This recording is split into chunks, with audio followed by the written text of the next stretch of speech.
Poucos mistérios são tão intrigantes quanto a lenda do Herobrine. Por mais de uma década, jogadores de Minecraft compartilharam histórias assustadoras sobre essa entidade fantasmagórica que supostamente assombra os mundos do jogo. E hoje farei um resumo das principais evidências e relatos encontrados na internet, além de, claro, contar a história dele para vocês. Era uma noite comum em Minecraft, e um jogador solitário explorava um novo mundo no modo sobrevivência. Enquanto coletava madeira, notou algo estranho. Ao longe, entre a névoa, uma figura idêntica ao Steve, mas com olhos completamente brancos, o observava imóvel. Pensando ser apenas um erro gráfico, o jogador ignorou e continuou, mas logo percebeu que árvores ao seu redor estavam sem folhas e túneis inexplicáveis surgiam no chão. Assustado, ele foi ao fórum oficial do jogo relatar o ocorrido, mas sua postagem foi rapidamente deletada. Antes que pudesse entender o que estava acontecendo, recebeu uma mensagem privada de um usuário chamado Herobrine. Nessa mensagem dizia: "Stop."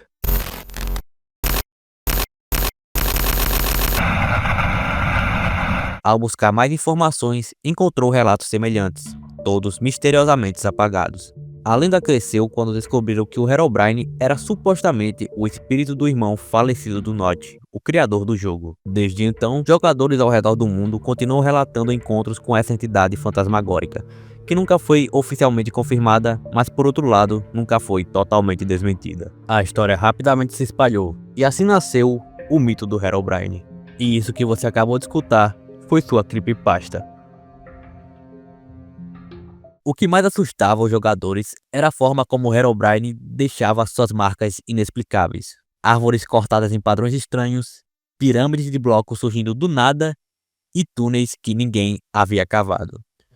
Esses sinais tornaram a lenda ainda mais convincente. Com o passar dos anos, a comunidade de Minecraft começou a criar suas próprias versões da lenda. Algumas pessoas juravam ter visto Herobrine em seus mundos, enquanto outras compartilhavam imagens de vídeos que supostamente provavam sua existência. No entanto, muitas dessas provas eram claramente manipuladas ou ensinadas para aumentar o mistério. Um dos momentos mais marcantes da lenda aconteceu quando o canal Brocraft fez um vídeo mostrando o Herobrine dentro do jogo. Esse vídeo viralizou rapidamente e consolidou a ideia de que algo realmente estranho estava acontecendo no Minecraft. E apesar desse vídeo ser famoso, ele era fake, tá? Era só um quadro do Minecraft com textura alterada. O que torna o Herobrine tão fascinante é o impacto cultural que ele teve dentro do jogo. Com o tempo, o Herobrine não apenas se tornou a lenda mais famosa de Minecraft, mas também abriu caminho para outras entidades misteriosas, como a Entidade 303 e o Lich. No entanto, ao contrário do Herobrine, essas figuras nunca tiveram o mesmo impacto, sendo quase impossíveis de serem reais. O Herobrine transcendeu a simples ideia de um personagem assombrando o jogo e se tornou parte da cultura de Minecraft, criando momentos inesquecíveis para os jogadores. Por exemplo, aquele evento canônico da galera que era enganada pelos amigos e youtubers a construírem o famoso totem do Herobrine, apenas para descobrir que nada acontecia depois. Hoje, essa memória se tornou um símbolo nostálgico e cômico, um lembrete de como Minecraft conseguiu alimentar mistérios e teorias que marcaram gerações. O próprio Notch foi questionado várias vezes sobre a entidade. Em algumas ocasiões, ele negou sua existência, enquanto em outras ele brincava com a ideia, o que alimentava ainda mais os rumores. O Notch chegou a dizer em uma entrevista que o Herobrine era apenas um bug visual, mas muitos jogadores interpretaram isso como uma confirmação indireta de sua existência. Ok, mas quais são as evidências de que o Herobrine pode ter sido real? Para mim, a maior evidência está nas versões rudimentares do jogo, onde havia um mob o qual era um humanoide igual ao Steve. Ele se comportava igual um mob normal, como um zumbi, e além disso, ele também não poderia dar spawn naturalmente. Mas a partir daqui, existem milhares de hipóteses. Por exemplo, o Herobrine pode ter aparecido por alguma espécie de bug. Eu sei que parece estranho, já que ele não pode dar spawn naturalmente. Porém, isso pode ter sido em alguma versão perdida do jogo. Eu sei que no print do Herobrine aparece lá a versão do jogo, e que ela existe. Porém, vale lembrar que os jogos, quando estão no início de desenvolvimento, recebem algumas micro atualizações. Então pode ser que lançaram alguma micro atualização para testar o spawn do humanoide para ver no que dava. Eu não consegui achar se nessa época o Minecraft já era jogado por base de launchers. Se era, então é muito mais fácil de ter tido alguma atualização que ninguém sequer notou e foi apagada logo em seguida. E com relação aos olhos brancos do Herobrine, talvez tenha sido algum erro na hora que ele tirou o print ali. E claro, o Minecraft é cheio de lendárias Lost Medias, inclusive a versão qual os humanoides existiam era um Lost Media até alguns anos atrás. Se eu fosse dar minha opinião pessoal, eu diria que a Mojang queria fazer alguma coisa diferente do jogo. Não necessariamente o Herobrine, mas ia sim adicionar um semelhante ao Steve e preferiu por outras razões não adicioná-las. Quando o jogo atualizava, eles de vez em quando colocavam ali uma brincadeira, como por exemplo, eles colocavam nas notas da atualização Removed Herobrine, como uma forma de brincadeira ali, de uma citação à lenda.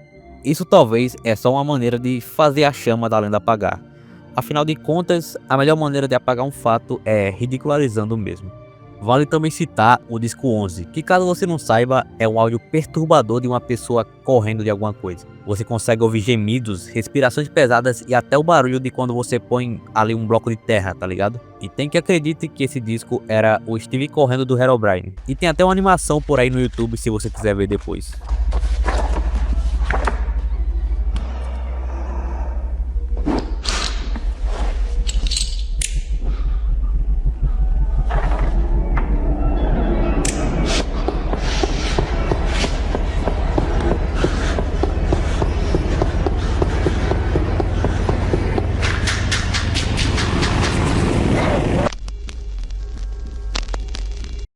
Você pode não acreditar no disco e nem no Herobrine, mas a existência dos humanoides é inegável. Além disso, o próprio mundo do jogo, as estruturas e tals podem indicar a presença de mais alguém ali, no caso, o Herobrine. Mas afinal, de onde que veio essa história? Vale lembrar que o Herobrine também é uma creepypasta. Pesquisadores da comunidade de Minecraft descobriram que a primeira menção ao Herobrine pode ter sido inspirada em creepypastas e outras lendas da internet. A ideia de um personagem misterioso que aparece sem explicação e observa o jogador é uma coisa comum em histórias de terror digital. Alguns acreditam que o Herobrine foi inspirado em histórias de fantasmas reais, como o Homem de Preto, que aparecem em lendas urbanas ao redor do mundo. Além disso, há indício de que a lenda foi reforçada por uma série de streamers e criadores de conteúdo que queriam testar até onde a paranoia coletiva poderia chegar. E se foi isso, meu amigo, chegou longe. As pessoas também colocam a Mojang e o Notch na origem do Herobrine. Dizem que pode ter sido uma jogada de marketing deles, o que faz até um pouco de sentido, já que eles nunca desmentiram o Herobrine, porque sabem que esse mistério sempre foi bom para a comunidade e gera engajamento para o jogo. Só uma curiosidade, teve um streamer que avistou o Herobrine em live. Ele supostamente estava jogando na mesma versão daquela famosa imagem do Herobrine. A reação dele pareceu bem natural, mas não dá para saber se isso é verídico ou não. Ele pode ter ali alterado a versão do jogo. Outra curiosidade, antes do Herobrine surgir, houve um relato de um jogador sobre uma criatura chamada White Eyes, que significa olhos brancos. Ele aparecia depois de tocar o disco 13 do Minecraft dentro de uma caverna. O disco 13 que é outro disco de uma música um pouco estranha. Se eu não me engano, existe até um vídeo dessa coisa, mas eu não encontrei em lugar nenhum, então não tem como ter certeza. Com isso, podemos concluir que o Herobrine pode ter sido fruto de um erro gráfico quando o humanoide apareceu ali para o player, junto com um surto de imaginação coletiva e, claro, o fascínio dos jogadores pelo desconhecido. Mods foram criados para adicioná-lo ao Minecraft, e até hoje algumas pessoas juram que ele ainda pode ser encontrado sob certas condições. Mesmo com todas as evidências de que o Herobrine nunca existiu de fato no código do jogo, ele se tornou o que provavelmente é a maior lenda da história dos videogames. Vale lembrar que eles não terem encontrado ele nos códigos meio que não significa muita coisa. Como eu já disse, o jogo é cheio de Lost Media, e se ele existiu, provavelmente foi numa delas. Enfim, o Herobrine é o exemplo perfeito de como uma simples história pode crescer e se transformar em um fenômeno absurdo. Ele pode não existir no código do jogo, mas a sua presença no imaginário dos jogadores é inegável. E quem sabe um dia a gente encontra ele por aí quando menos esperar. Mas e você? Você por acaso já viu o Herobrine? Comenta aí. O Herobrine pode ser apenas uma lenda. Ou não. Se inscreve.